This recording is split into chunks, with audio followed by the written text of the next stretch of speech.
প্রিয় ভাইরা, যে টপিকটি আমি চুজ করেছি আপনাদের জন্য আজকের এই কনভেনশনে বা কনফারেন্সে, সেটা হচ্ছে আমাদের প্রিয় নবী বিশ্বনবী মুহাম্মদ রাসূলুল্লাহ সাল্লাল্লাহু আলাইহি ওয়াসাল্লামের আচরণ কেমন ছিল। কেমন ছিল আমার প্রিয় নবীজির আচরণ? তিনি মানুষের সাথে কেমন আখলাকে, কেমন ব্যবহার তিনি করতেন, কেমন ডিলিংস করতেন, তার ইন্টারাকশনগুলো মানুষের সাথে কেমন ছিল, তার আচরণ কেমন ছিল, এই টপিকে আমরা কথা শুনব। আমরা যদি কোরআনকে জিজ্ঞেস করি যে কোরআন তুমি বলো তো বিশ্বনবী ইসলামের আচরণ কেমন ছিল, আমার নবীর আখলাক কেমন ছিল, ব্যবহার কেমন ছিল, কোরআন খুব প্রিসাইজলি আমাদেরকে জানায় এবং বলে যে ওয়া ইন্নাকা লাআলা খুলুকিন আযীম, and verily you are on a very good standard of character। এর অর্থ হচ্ছে নবী হে, নিশ্চয়ই আপনি নৈতিক চরিত্রের সর্বোচ্চ মানের উপর প্রতিষ্ঠিত। সুবহানাল্লাহ। চারিত্রিক মাধুর্যতা, চারিত্রিক নির্মলতা, উন্নত চরিত্র, সর্বোত্তম চরিত্র বলতে আমরা যা বুঝাই তার সবটা দিয়ে আল্লাহ তাআলা বিষ্ণু ইসলামের চরিত্রকে নির্মাণ করেছেন। বিষ্ণু ইসলামের মাথার চুল থেকে পায়ের নখ পর্যন্ত একটা কলমের কালির ডট ফেলার ক্ষমতা বিশ্বের কারণে, ঠিক কিনা বলেন?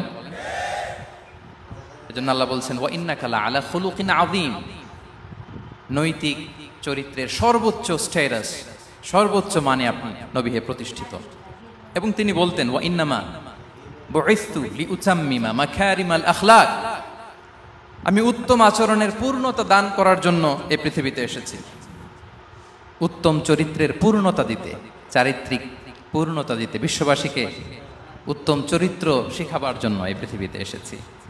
বিষ্ণু ইসলামের চরিত্রের চাইতে সুন্দর চরিত্র এই পৃথিবীতে কারো কি হতে পারে? আমরা তো আমাদের নেতাদের চরিত্রের ব্যাপারে বলি আমার নেতার চরিত্র ফুলের মতো, আসলে কোথায় কি বলতে হবে এই সেন্সটাই আমাদের নাই। আল্লাহু আকবার। বিষ্ণু ইসলামের চরিত্রের ব্যাপারে স্বয়ং আল্লাহ তাআলা সার্টিফাই করেছেন। এবং আম্মা জান আয়েশা রাদিয়াল্লাহু তাআলা আনহাকে যখন জিজ্ঞেস করা হতো যে হে আম্মা, আপনি বলেন তো আমাদের নবীজির চরিত্র কেমন ছিল, কাইফা কানা খুলুকু রাসূলিল্লাহ, কেমন ছিল নবীর চরিত্র, সাহাবারা বড্ড আগ্রহ নিয়ে জিজ্ঞেস করতেন। আম্মা জান আয়েশা বলেছেন কানা খুলুকুহু আল কোরআন, বিষ্ণু ইসলামের চরিত্র ছিল কোরআনী চরিত্র। কোরআনে যা করতে বলা হয়েছে, যা করতে বারণ করা হয়েছে, তা প্র্যাকটিক্যালি বিশ্বনবীর জীবনে সেটা করে দেখানো হয়েছে। এবং তিনি বলতেন ইনদামা রাসূলুল্লাহ সাল্লাল্লাহু আলাইহি ওয়াসাল্লাম ইয়ামশি আলাল আরদ কাআন্নাল কুরআনা ইয়ামশি আলাইহা, বিষ্ণু ইসলাম যখন রাস্তা দিয়ে হেঁটে যেতেন as if a living Quran is walking on the street, মনে হতো একটা জীবন্ত কোরআন রাস্তা দিয়ে হেঁটে যাচ্ছে। এত সুন্দর ছিল বিষ্ণু ইসলামের চরিত্র। উনি যে নিজেই উত্তম আচরণের ছিলেন তাই নয়, তিনি সর্বোত্তম আচরণ যেন আমরা অর্জন করি এটার ব্যাপারে গুরুত্ব আরোপ করেছেন। রাসূল ইসলামকে জিজ্ঞেস করা হলো নবী হে, কোন জিনিস মানুষকে সবচেয়ে বেশি আল্লাহর জান্নাতে প্রবেশ করাবে? সুইলা রাসূলুল্লাহ সাল্লাল্লাহু আলাইহি ওয়াসাল্লাম আন আকসারি মা ইউদখিলুন নাস আল জান্নাহ, জিজ্ঞেস করা হলো নবী কোন জিনিস মানুষকে বেশি জান্নাতে ঢুকাবে? বিষ্ণু বললেন তাকওয়াল্লাহ ওয়া হুসনুল খুলুক, এক হচ্ছে আল্লাহর ভয়, আরেক হচ্ছে সুন্দর আচরণ। সুবহানাল্লাহ। তাহলে এই হাদিস থেকে বুঝলাম যারা বেশি নামাজ পড়বে তারা বেশি জান্নাতে ঢুকবে নাকি? নামাজ পড়তে পড়তে যারা কপাল কালো করে ফেলছে এরা ঢুকবে না? যারা হজ করতে করতে বড় হাজী সাহেব হয়েছে, জিকির করতে করতে হাতে 3-4টা তাসবিহ রেখেছে, তাদের কথা বলা হয়েছে। এগুলো নিঃসন্দেহে অনেক বড় আমল, কিন্তু সবচাইতে বেশি জান্নাতে প্রবেশ করাবে যে আমল, বিষ্ণু বললেন এক হচ্ছে আল্লাহর ভয়, আরেক হচ্ছে সর্বোত্তম আচরণ। প্রিয় ভাইরা, ইসলামের মেজাজটাকে চিনে নেন, ইসলামের এসেন্সটাকে বুঝে নেন। আমরা ভালো আচরণকে গুরুত্ব দিতে চাই না। অনেক নামাজি লোক দেখবে নামাজ পড়তে পড়তে কপালে কালো দাগ ফেলে দিছে, বাসায় বউয়ের সাথে খারাপ আচরণ করে, খিটখিটে মেজাজের, প্রতিবেশীর সাথে শুধু ঝগড়া, কলিগদের সাথে ঝগড়া, মারামারি, দুঃসম্পর্ক, এরকম আছে না নাই বলেন? আছে না? কিন্তু নামাজি, অনেক বড় হাজি, একদিনও কোরআন তেলাওয়াত মিস হয় না, তো এত ইবাদত করেও সে ইসলামের আসল এসেন্সটাকে ধরতে পারে নাই। বিষ্ণু বললেন সবচেয়ে বেশি জান্নাতে প্রবেশ করাবে যে দুটি আমল, একটি হচ্ছে তাকওয়াল্লাহ, আল্লাহর ভয়, আরেকটি হচ্ছে উত্তম আচরণ, সর্বোত্তম আচরণ। তো আমরা যেন উত্তম আচরণের অধিকারী হই, আমার স্ত্রীর সাথে যেন ভালো আচরণ করি, প্রতিবেশীর সাথে যেন ভালো আচরণ করি, ছেলে মেয়েদের সাথে যেন আমাদের অ্যাটিটিউডটা ভালো থাকে, আচরণটা ভালো থাকে, কলিগের সাথে যেন ভালো থাকে। বিশ্বনবীর আচরণ যেমন ছিল তেমন আচরণ যেন আমরা গড়ে তুলতে পারি। আওয়াজ করে পড়ুন আমিন। সুনানে আবু দাউদের এক বর্ণনা বিষ্ণু ইসলাম বলেন, খুব চমৎকার একটি হাদিস, মনোযোগ দিয়ে শুনুন। তিনি বলেন, আনা যাঈমুন বিবাইতিন ফি রাবাদিল জান্নাতি লিমান তারাকাল মিরাআ ওয়া ইন কানা মুহিক্কান। আমি ওই ব্যক্তিকে জান্নাতের আঙ্গিনায় একটা ঘরের গ্যারান্টি দেই যে ব্যক্তি তর্ক করার সময় নিজে হক এটা জেনেও সে তর্ক থামিয়ে দেয়। অনেক সময় হয় না, অনেকে পায়ে পাড়া দিয়ে ঝগড়া করতে আসে, এরকম আছে না নাই? আপনি চুপচাপ দেখবেন একটা বাজে কমেন্টস করতেছে, আবার কমেন্টের নিচে কমেন্ট, আবার গালি, হ্যাঁ আছে না এরকম? বিষ্ণু বলেন নিজে হক এটা জানার পরেও আর যাতে তর্ক না বাড়ে, যে তর্ক থামিয়ে দেয় জান্নাতের আঙ্গিনায়, তাকে আমি একটা ঘরের গ্যারান্টি দেই। ওয়াবিবাইতিন ফি ওয়াসাতিল জান্নাতি লিমান তারাকাল কাযিবা ওয়া ইন কানা মাযিহান।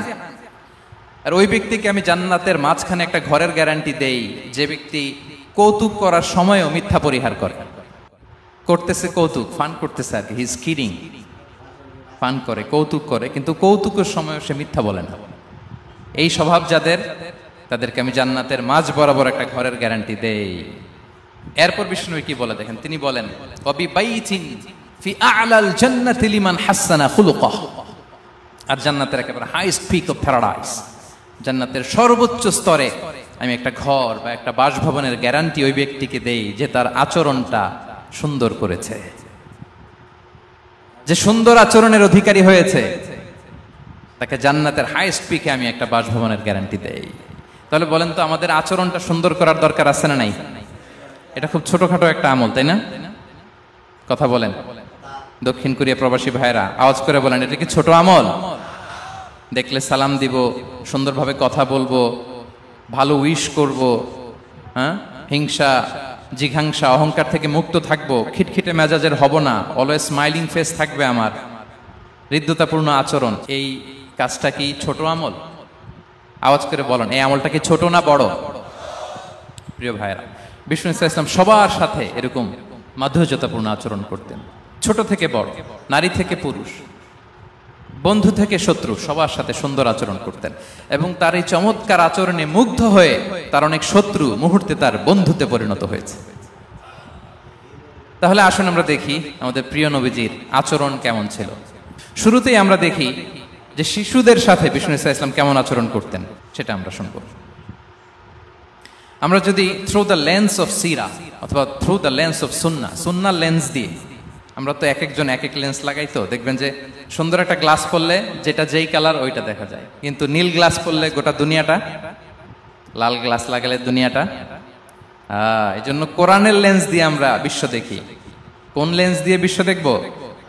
We see the world through the lens of Quran. আজকের আলোচনাটা আমরা করব থ্রু দ্য লেন্স অফ সিরা, সিরাতের আলোকে, সুন্নাহর আলোকে দেখি বিষ্ণু ইসলাম শিশুদের সাথে তিনি কেমন আচরণ করতেন। বিষ্ণু ইসলামের কাছে যখন কোনো শিশু নিয়ে আসা হতো তিনি তাহনিক করতেন, হাদিসে এসেছে, সিরায় এসেছে। তাহনিক কি? খেজুর চিবিয়ে খেজুরের মিষ্টি রস লালাসহ বাচ্চার মুখে লাগিয়ে দিতেন। আলেমদের কাছে, অনেক আলেমদের কাছে আসে, আমার কাছে অনেকে এসেছে বাচ্চাদেরকে নিয়ে, তো আমরা এই সুন্নাহর উপর আমল হিসেবে খেজুর চিবিয়ে এর রসটা মুখে ঢুকিয়ে দিয়েছি। বারাকা, বিষ্ণু ইসলামের বারাকা নেওয়ার জন্য আসতো ছোট্ট বাচ্চাদেরকে নিয়ে। মদিনায় যখন সাহাবারা হিজরত করলেন মক্কা থেকে, মুসলিমদের ঘরে সন্তান সন্ততি নাই, বাচ্চা কাচ্চা হয় না। ইহুদিরা টিটকারি করে, এই তো মুসলমানদের সন্তান নাই। সর্বপ্রথম যেই সন্তান হয়েছে তিনি হচ্ছেন আয়েশা রাদিয়াল্লাহু তাআলা আনহার বড় বোন আসমা বিনতে আবু বকরের ঘর উজাড় করে এক সন্তান এসেছে, পুত্র সন্তান, নাম হচ্ছে আব্দুল্লাহ। কি নাম? আব্দুল্লাহ ইবনে জুবাইর। তো আসমা আব্দুল্লাহকে কোলে নিয়ে বিশ্বনবীর কাছে আসলেন। বিশ্বনবী খেজুর চিবিয়ে ওনার লালা মিশ্রিত রস খেজুর সহ মুখে লাগিয়ে দিলেন। তা আসমা সবসময় গর্ব করে বলতেন যে আমার সন্তানের পাকস্থলিতে সর্বপ্রথম যেটা ঢুকেছে এটা হচ্ছে বিশ্বনবীর লালা মিশ্রিত খেজুরের রস। আল্লাহু আকবার। বাচ্চারা আসলে বিশ্বনবী তাহনিক করতেন, এবং এটা ল্যাবরেটরিক্যালি প্রুভড, সায়েন্টিফিক্যালি প্রুভড যে বাচ্চার জন্মের পরে এরকম মিষ্টি দিলে, স্পেশালি ডেটস নির্যাস যদি দেয়া হয়, তাহলে এটা তার ইমিউন সিস্টেম বাড়ায়, রোগ প্রতিরোধ ক্ষমতা বাড়ায়, তার ব্লাড সার্কুলেশন বাড়ায়, রক্ত সঞ্চালন বাড়ায়। বিষ্ণুনবী এটা করতেন। অনেক মায়েরা বরকতের জন্য বিষ্ণুনবীর কোলে বাচ্চা দিতেন, অনেক বাচ্চা বিশ্বনবীর কোলেই পেশাব করেছে, হাদিস সাক্ষী। ওখান থেকে মাসালা এসেছে, মেয়ে বাচ্চা পেশাব করলে কিভাবে ক্লিন হবে, ছেলে বাচ্চা পেশাব করলে কিভাবে ক্লিন হবে। বিশ্বনবী কোলে নিয়েছেন, পেশাব করে দিছে ভরায়া। আল্লাহু আকবার। বাচ্চাদের মাথায় তিনি হাত বুলিয়ে দিতেন। যেই বাচ্চার মাথায় বিশ্বনবী হাত বুলাতেন, ওই বাচ্চার মাথায় খুব বেশি বেশি চুল গজাতো। সুবহানাল্লাহ পড়বেন না? এক ভণ্ড, সেও ছিল নবী দাবিদার, মুসাইলামাতুল কাযযাব। সে নবীকে কপি করত, নবী যা যা করতো তাই করত। তো সেও তার এলাকায় অনেক বাচ্চাদের মাথায় হাত বুলাই দিতে শুরু করলো, যে মোহাম্মদ বাচ্চার মাথায় হাত বুলালে বাচ্চার মাথায় চুল বড় হয়, আমিও তাই করব। সে বলতো আমিও নবী। সে বলতো নবু আনিস শুনলি ওয়ানিস শুনলাকে মোহাম্মদ, হে মোহাম্মদ, নবু তোমার অর্ধেক আমার অর্ধেক। কি মামুর বাড়ির আবদার দেখছেন? বলে আমারটা আমাকে বুঝিয়ে দাও। তো নবীকে কপি করত।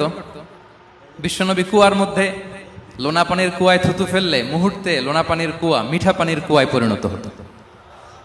তো এই বদমাসটা যখন কপি করে থুতু মারছে ওদের এলাকার কুয়ায়, ওটা ছিল মিঠা পানি, ওটা মুহূর্তের মধ্যে লোনা পানির কুয়া হয়ে গেছে।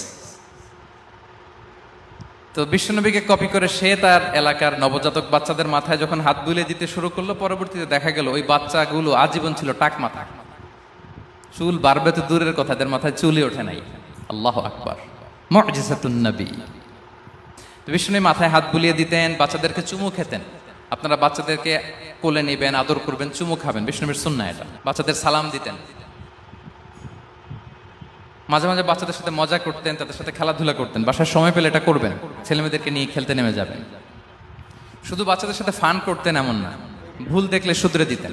এক ছোট্ট বাচ্চা কোলে বসে খাবারের প্লেট থেকে এখান থেকে ধরে ওখান থেকে ধরে, তাও বাঁ হাতে।